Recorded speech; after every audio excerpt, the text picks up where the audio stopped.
people to uphold that. You're lower than them because you know what the truth is and you've had the truth exposed to you, and what are you doing? You're upholding the lie. How these people sleep of a night I don't know. They must be mightily proud of themselves. The thing is, though, if you have a look at their constitution, Section 127 of the document was originally drafted and originally supposedly given royal assent, even though we know it wasn't. The Constitution stated at Section 127 that the Aboriginal people or the Aboriginal natives of Australia were not to be counted as a part of the Commonwealth, the population of the Commonwealth, or any part thereof. Now, if we are not part of the Commonwealth, or any part thereof, or any part of the population of the Commonwealth, or any part thereof, we can't be subject to their law, particularly given that it is their law in our land, and their law cannot be used against us. Now, regardless of what they say, they claim they took radical title. Well, they can claim what they want. It's like native title. Radical title is a legal fiction. Native title was created merely to give the government some sort of a leg up to jurisdictional prudence that they don't have and never will have in this country. It's a fraud. Native title and all the people who push for native title in the courts, and the courts that support this, are doing nothing more than supporting a corporate fraud. The judges on the benches that are upholding native title decisions against the interests of Aboriginal people are committing fraud against the Aboriginal people. These men who sit on the bench and are so high and mighty in their self-indignant importance, these people should have a good look at themselves. The problem is, though, that regardless of what they do and say, the facts remain the facts. And the fact is, they do not have jurisdiction in this land. Section 127 of the Constitution was repealed in 1967. The non-Indigenous Australians, who were subject to the laws that stem from the Constitution, decided to change their Constitution to make reference to us. Bad luck. Because you change your law to make a reference to us in our land, when your law only has jurisdiction over yourself, does not mean that the jurisdiction of your law extends to us.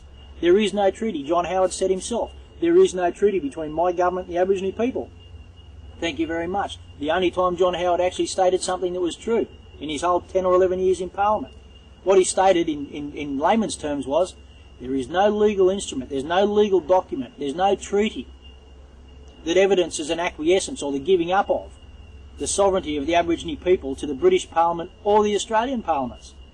So how do they gain jurisdiction over us? How do they gain sovereignty over us when we've never acquiesced our own sovereignty? And our sovereignty is of a higher standard and a higher credibility and holds much more integrity than the unlawful, fictitious sovereignty they claim that they brought here to Australia. And another important thing is the fact that King William IV was very clear in his instructions. And when he signed laws as the monarch and gave them royal assent, he signed laws and letters patent that gave very limited jurisdiction and power to his representatives, or rather the Parliament's representatives in Australia. He made it very clear that the Aboriginal people in this country were not, or in particular in the province of South Australia, at that specific time that I'm talking about, when their rights to occupy and enjoy their land now were not to be interfered with.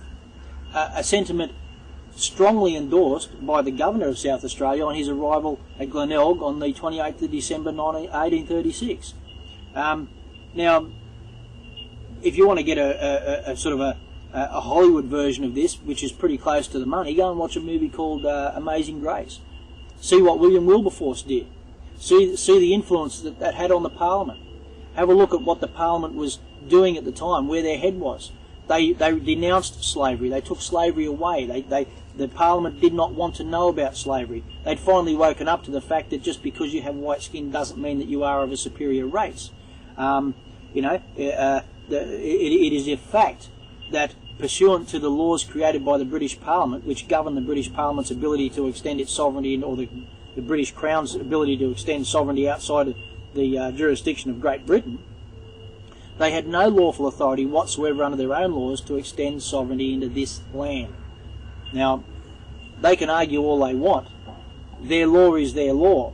Their law never has had jurisdiction over Aboriginal people in this country. Never has had, and cannot have jurisdiction over us until such times as we acquiesce and give it jurisdiction. The fact that they have beaten us into submission, in most cases, arrested our people, slaughtered our people. Have a look at what that police officer did in Queensland. Murdered a man, and the courts upheld it. It was accidental, you know.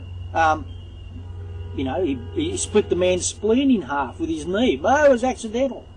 You know, he flogged the man to death. Oh, it was accidental. You know, he ran into me fist 40 times. We've often heard that joke. This is the way it is. Like, the whole thing is a farce. It's based upon a lie. So in order to maintain the lie, you have to lie. But the problem with maintaining a lie with a lie is that ultimately, that's all it is. It's a lie. It's a fiction. It's a nullity. It's a void. And what their law is void of is any integrity whatsoever. No British law has jurisdiction in this land. No British law. The constitution of this country, as I said earlier, is British law.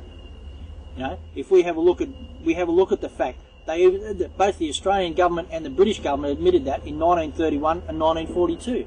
In 1931, the British government said, through the Statute of Westminster, that no British law was allowed to have jurisdiction in Australia.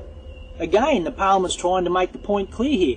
And what did Australia do? Australian Parliament, in all of its wisdom, turns around and says, we will adopt the British law that states, and they did this by way of creating the Statute of Westminster Adoption Act. They said, we will create this act here that adopts the British Act that says that no British Act can have any authority here. Now, let's get back to the facts here. The reason our parliamentarians behave like this is quite simply because of the fact that they know they don't have jurisdiction. They know they're caught between a rock and a hard place. So what do? They put up a smoke screen. They keep us focused on the rubbish. The big issues don't get dealt with. The big issue in this country that must be dealt with, is the issue of sovereignty. It is the issue of title to land. I would propose, and I think it's a fair proposition, that given that the monarch and the Parliament of Great Britain, both being legal entities under international law, should be liable for the value in compensation, should be liable for the value of all titled lands to which they claim possession, those monies should be paid to the Aboriginal people or the land returned. But we can't take the land back because there are honourable Australian people, who are not politicians by the way, there are honourable Australian people who have worked hard.